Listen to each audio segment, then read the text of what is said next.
I want to develop a very simple linear line of thought about one point. Why in our economy charity is no longer just an idiosyncrasy of some good guys here and there, but the basic constituent of our economy.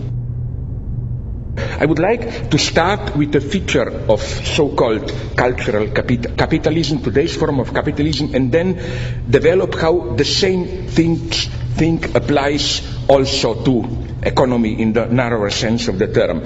Namely, if in the old times, by old times I mean something very precise, before this 68 transformation of capitalism into, as we usually call it, more cultural capitalism, postmodern, caring for ecology and all that.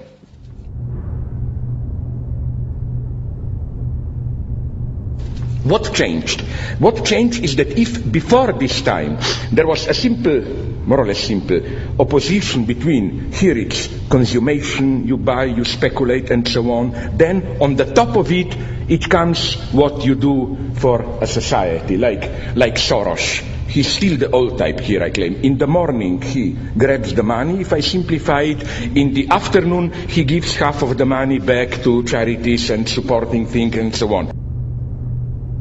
But I claim in today's capitalism more and more the tendency is to bring the two dimensions together in one and the same gesture, so that when you buy something, your anti-consumerist duty to do something for others, for environment and so on, is already included into it.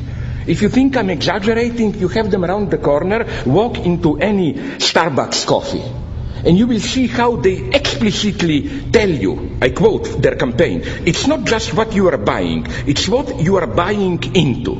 And then they describe it to you. Listen, when you buy Starbucks, whether you realize it or not, you are buying into something bigger than a cup of coffee. You are buying into a coffee ethics. Through our Starbucks Shared Planet program, we purchase more fair trade coffee than any company in the world, ensuring that the farmers who grow the beans receive a fair price for their hard work. And we invest in and improve coffee growing practices and communities around the globe. It's a good coffee karma.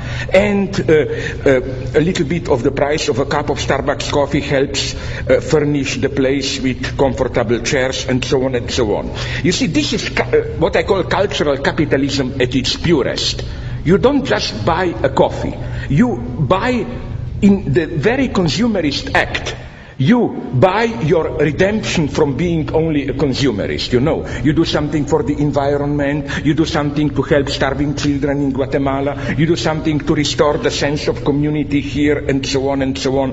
This, and again, I could have go on, like the almost absurd example of this is so-called Tom's Shoes, an American company whose formula is 1 for 1. They claim for every pair of shoes you buy with them, they give a pair of shoes to some African nation and so on, so that you know, 1 for 1. One act of consumerism, but included in it, you pay for being redeemed of it, for doing something with environment and so on and so on. This generates almost a kind of a, how should I put it, semantic over-investment of burden, you know. It's not just buying a cup of coffee. It's at the same time you fulfill a whole series of ethical duties and so on and so on. And again, this logic, I think, is today almost universalized. Like, let's be frank, when you go to a store, probably you prefer buying organic apples. Why? Look deep into yourself.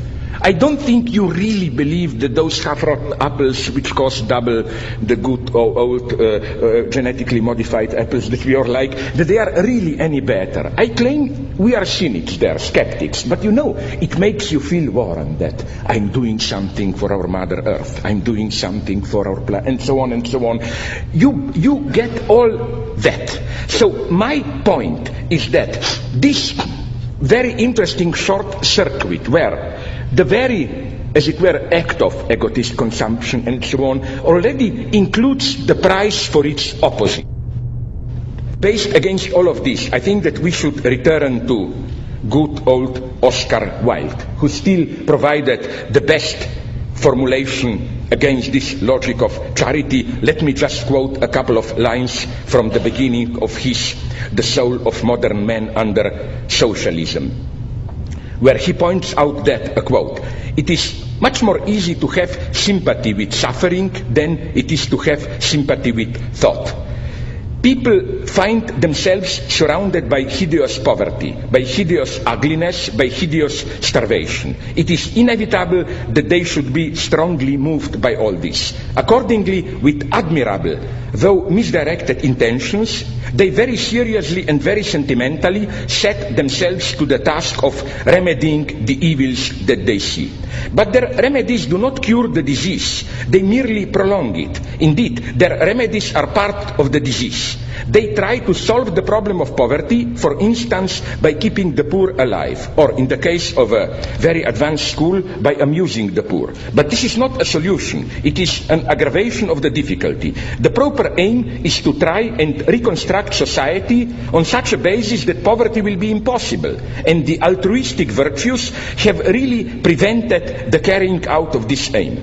The worst slave owners were those who were kind to their slaves, and so prevented the horror of the system being realized by those who suffered from it, and understood by those who contemplated it. Charity degrades and demoralizes. It is immoral to use private property in order to alleviate the horrible evils that result from the institution of private property. I think these lines are more actual than ever. Nice as it sounds, basic income or this kind of a trade with the rich is not a solution.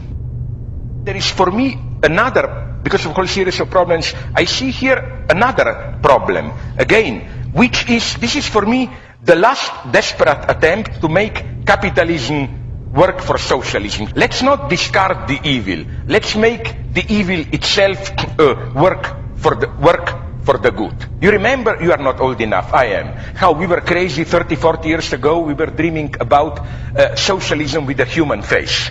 You know, like it is as if today the utmost radical horizon of our imagination is global capitalism with a human face. We have the basic rules of the game, we make it a little bit more human, more tolerant, with a little bit more welfare, and so on and so on. First, my attitude is here, let's give to the devil what belongs to the devil, and let's recognize that in the last decades, at least, till recently, at least in the Western Europe, I mean, there is no bullshitting here, let's admit it. I don't think that in any moment in human history did such a relatively large percentage of population live in such a relative freedom, welfare, security, and so on. I see this gradually, but nonetheless seriously threatened. When I gave that interview for Hard Talk yesterday, the guy, Zucker, who is a bright guy, he's not just another sucker, he told me, Stephen, you know, that, but you are basically misanthropic. I told him yes, and they praised the British nation. You know very well that there is a certain type of misanthropy which is much better as a social attitude than this cheap charitable optimism and so on. I think that a mixture of a slight, not the hardline apocalypticism, but let me call it like, you know, like we say, soft. No, Gianni Vattimo speaks about soft thought. I don't agree with him, but I would say soft apocalypticism. Like, it's not 2012, we know, but we are approaching a certain 0 point. Things are, unfortunately, you may disagree, ecologically, socially, with new apartheids and so on. We are approaching a certain point, biogenetics and so on, where I'm not saying, of course, I'm not an idiot, that it will be returned to the old Leninist party. Absolutely not. Again, I'm unequivocal here. 20th century communist experience was a mega ethical, political, economic, and so on catastrophe. I'm just saying that if all the cherished values of liberalism, I love them, but the only way to save them is to do something more. You know what I'm saying? I'm not against charity, my God. In an abstract sense, of course, it's better than nothing. Just let's be aware that there is an element of hypocrisy there. That in a way, you know, like my argument, and I don't doubt people who met him told me that Soros is an honest guy. But there is a paradox how, you know, he is repairing with the right hand what he ruined with the left hand, how should I put it, no? That's all I'm saying. For example, of course we should help the children. It's horrible to see a child whose life is ruined because of an operation which costs $20. But in the long term, you know, as Oscar Wilde would have said, if you just operate the child, then they will live a little bit better, but in the same situation which produced them.